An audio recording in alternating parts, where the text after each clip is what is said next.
Price imbalance is a very important concept to understand as it can be incredibly powerful. So imbalances occur when either buyers or sellers take control over a particular piece of price action, where essentially it leaves gaps in the market that price will eventually come back to in the future, so we can rebalance price before either continuing or continuing in that direction. So when we look at a bearish imbalance, it means sellers have been mostly dominant in moving price down, and the buyers haven't had a chance to get involved. So the same is true for when we see a bullish imbalance. Buyers take control and the sellers don't get involved in the majority of that move. So imbalances occur on every single time frame. So from the monthly all the way down to even a seconds time frame. You'll see it happen on every time frame. And once you go through your chart just to see how this works, you will start to view the markets differently and realize how price refills these imbalances, sometimes perfectly to a T, before continuing in the other direction. Price imbalance is when we either get a large momentous candle or where wicks are not meeting. So the easiest way for me to show you this is with the example below, where we're going to look at 3 bullish or bearish candles in a row. So if we look at this example here, we have 3 bearish candles in a row. Okay, so it's all selling pressure. Now this would be classified as a balanced bit of price action, because if we look at the wicks, you can see they're meeting. So what does that mean? Well, if we look at the low of this first candle wick, you can see it was down here. We then had price come up and we had this candle coming down, and then the top of the third candle is meeting with the bottom of the first candle. So you can see there's no imbalance that has been left. So prices come down, pull back a little bit, come down again, and then it's pulled back to rebalance and meet the bottom of this wick here with the top of the third wick, as you can see. Now an imbalance would be here. So we have the exact same thing with 3 candles, but you can see how the top of the bottom of the first wick here is not meeting with the top of the third wick. So this whole move from this wick to this wick, this bit of trade in here, this selling pressure is called an imbalance. So you can see where the wicks are not meeting. So that's basically what an imbalance is. And we have the bullish example here. So we have 3 bullish candles in a row. This is a balanced bit of price action because the top of the first wick is meeting with the bottom of the third wick. So it's balanced. And another word for it is efficient. So it's efficient price action. This is inefficient. This is efficient.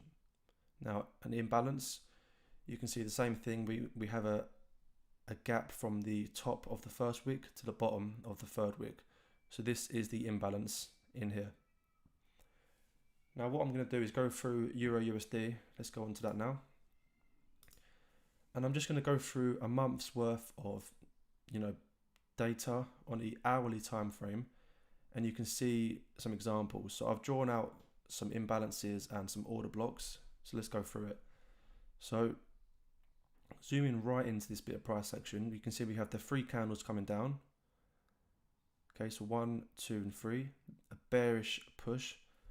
If we take the low from the first candle, which is here, and the high, you can see this is an imbalance, and I've put it on. So the line here from this wick to this wick, you can see, let me just get on, there we go.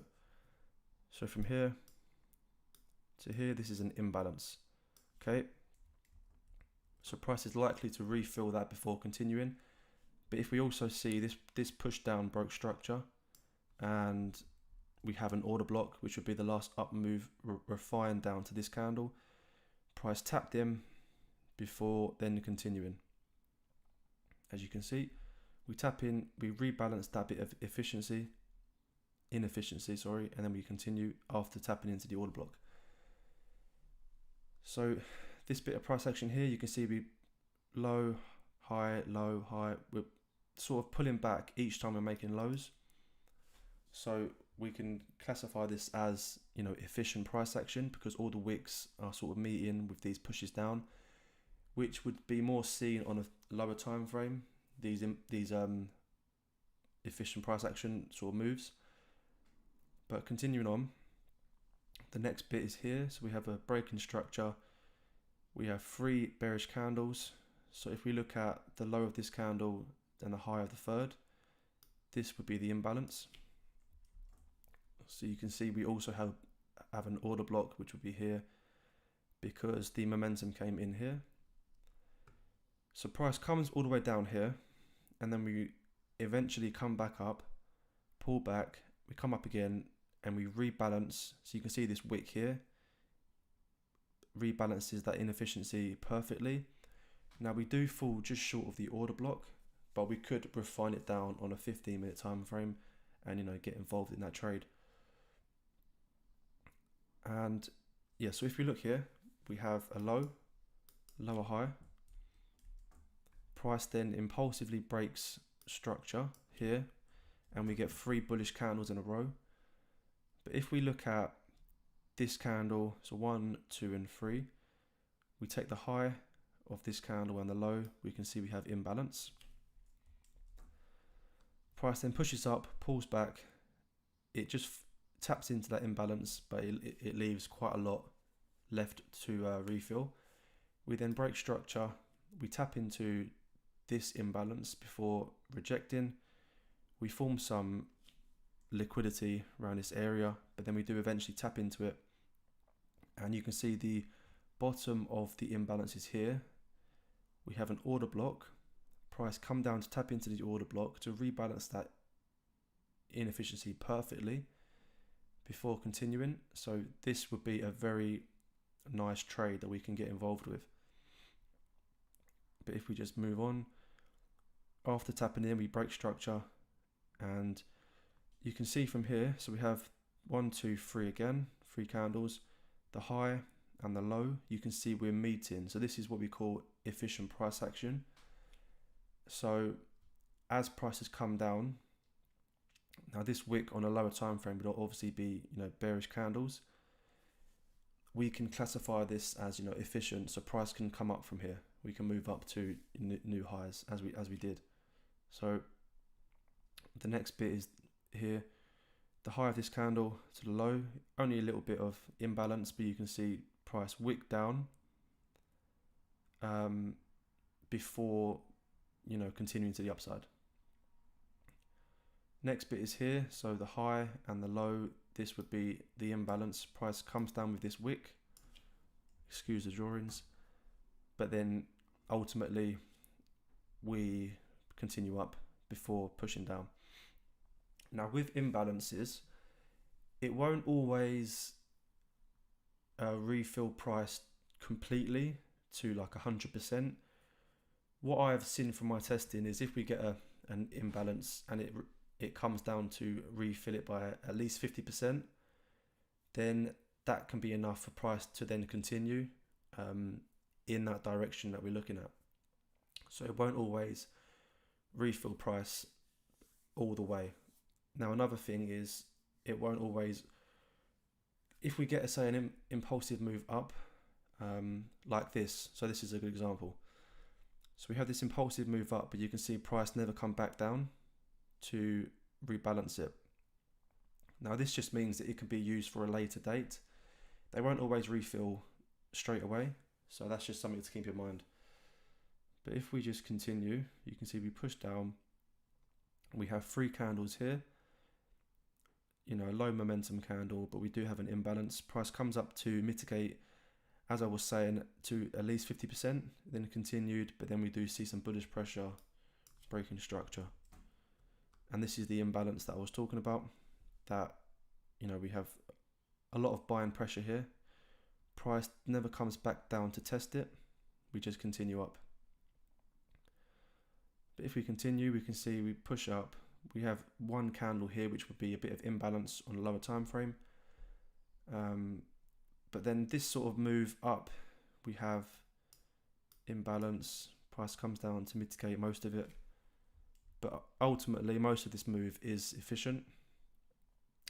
We then impulse up, breaking structure, and we also have this little bit of imbalance that price feels here.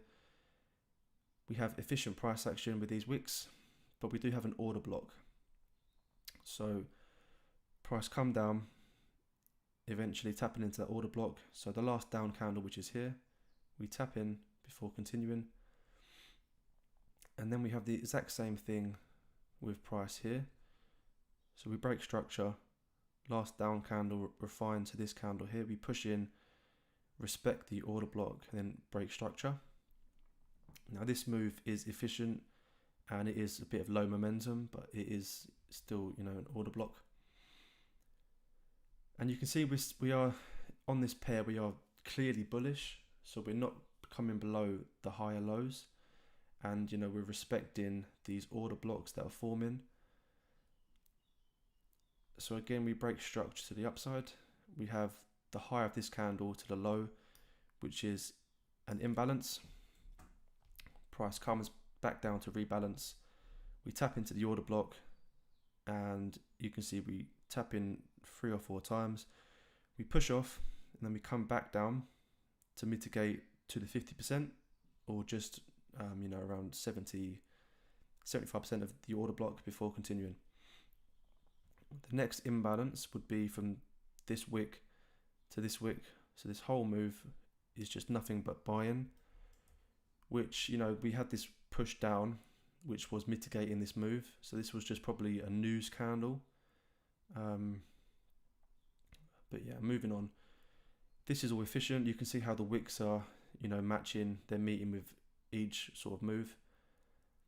And 3 candles here, wick to wick, it's efficient price action.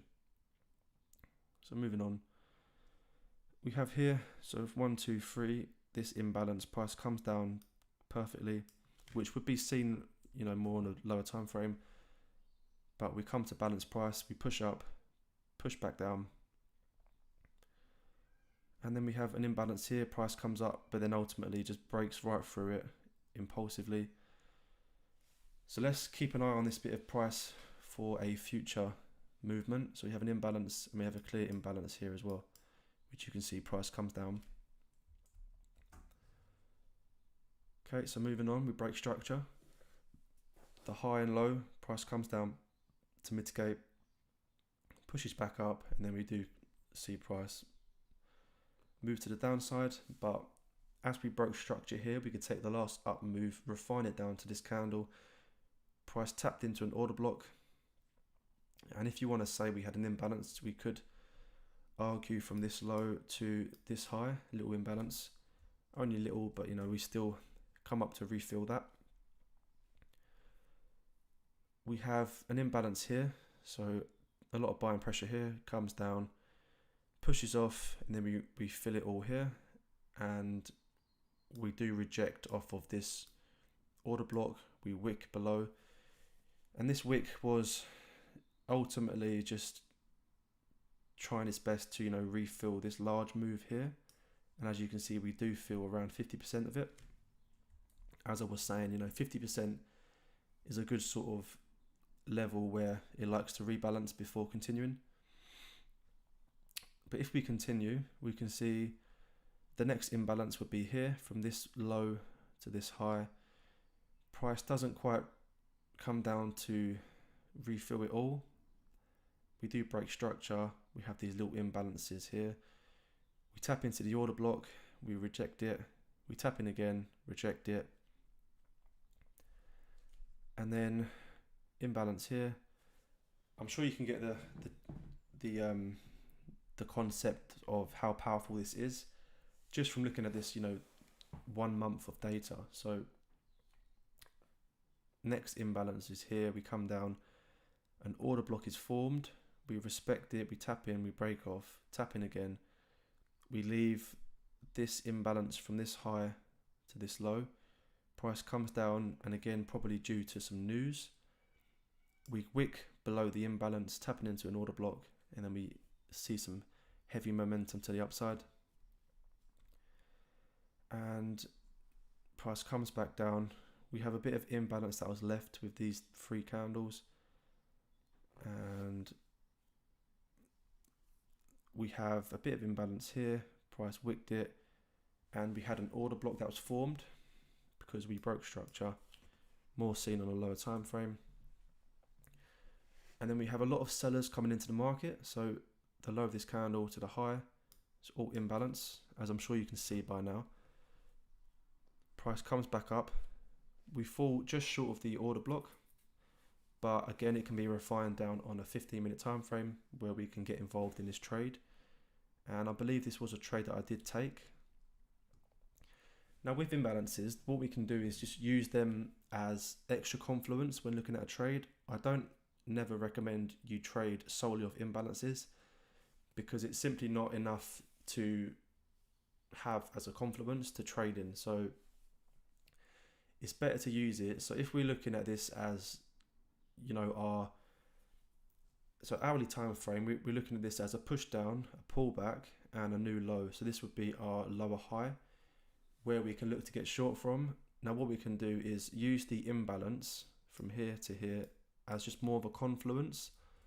So if we was to, you know, push down, come back up and rebalance this move, but fall short of this order block, as you can see we did before we put in a new low, then we can still enter on our lower time frame breaks in structure, because price is now efficient. Even though we just fell short of the order block, price is efficient as we have rebalanced this move. So we can still, you know, take advantage of this trade. Okay, moving on. We put in this new lower low. We have an imbalance from this wick to this wick. We pull back, rebalance, and then continue. We have the exact same thing here. So from this wick to this wick, also from this wick down to here, you can see we rebalance it to the 50% before continuing. Well, we respect the imbalance, we push off, and then ultimately we see some heavy momentum to the upside. But I'm sure you can get the rough idea of how powerful imbalances are. Now what I would want you to do is go onto your chart, just like I've done here, you know, choose a pair. You can use any asset on this that's tradable in the markets, use anything you want, any time frame, and a bit of homework. Just go through it, maybe, you know, a month data, really dig deep into it like I have, plot on your imbalances and order blocks and just see how it works. And I'm sure you'll get to start seeing the market differently and how it respects these imbalances. But yeah, I hope this was helpful, and let me know how you get on with your own sort of back testing.